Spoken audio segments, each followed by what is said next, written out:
దేవుడు కార్యాలు చేయడం మొదలు పెడితే ఏ ఒక్కరు ఆపలేరనే విషయం నీకు తెలుసా? ధైర్యంగా ఉంటే ఎందుకు కంగారు పడుతున్నావు? ఎందుకు కృంగిపోతున్నావు?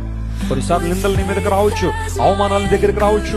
క్రీస్తు యేసు నందు సద్భక్తితో బ్రతుకుని దేశించు వారు హింస పొందుతారని లేఖనం సెలవిచ్చిన రీతిగా నీ భక్తికి సవాళ్లు ఎదుర్కోవచ్చు. నువ్వు నీ విశ్వాసానికి కొన్నిసార్లు శ్రమలు రావచ్చు. నీ సొంత బంధువులే నిన్ను హేళన చేయొచ్చు.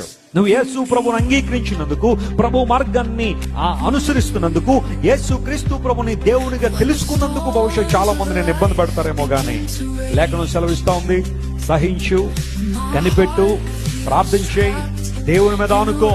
ఒకానొక రోజున దేవుడిని జీవితంలో చేసే అద్భుతాలను దేవుడు స్పష్టీకరిస్తున్నప్పుడు లేఖనాలు సెలవిస్తున్న మీకా గ్రంథంలో మాట ఉంటది, దేవుడు నీ పట్ల చేసే అద్భుతాలను చూసి వారు చెవుడికిపోతాయట. స్తోత్రం చెప్పండి, హల్లెలూయా.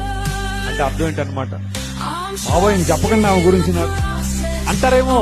ఎందుకోసం అంటే తన జీవితంలో దేవుడు అద్భుతం చేసేదట, ఇలాంటి కార్యం జరిగించాడంటే కొంతమంది భవిష్యత్తు వినడం అసహనంగా అనిపించొచ్చేమో. తృణీకరించబడిన రాయిని దేవుడు మూలకు తలరాయిగా చేశాడు.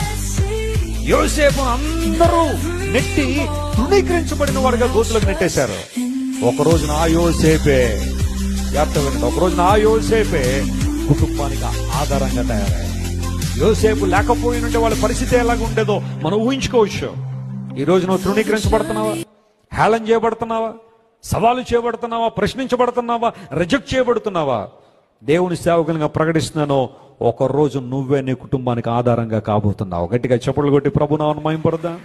ఒకరోజు నిన్నే దేవుడు ఆశీర్వాదకారకుడిగా నియమించబోతున్నాడు. ఎవరైతే నిన్ను హింసించారో, బాధించారో, వేధించారో, ప్రశ్నించారో, సవాలు చేశారో, అపహాస్యం చేశారో, హేళన చేశారో, అలాంటి వారే బహుశా నీ దగ్గరికి సహాయానికి రావచ్చేమో. దేవుడు చేసే కార్యాలు అలాంటివి.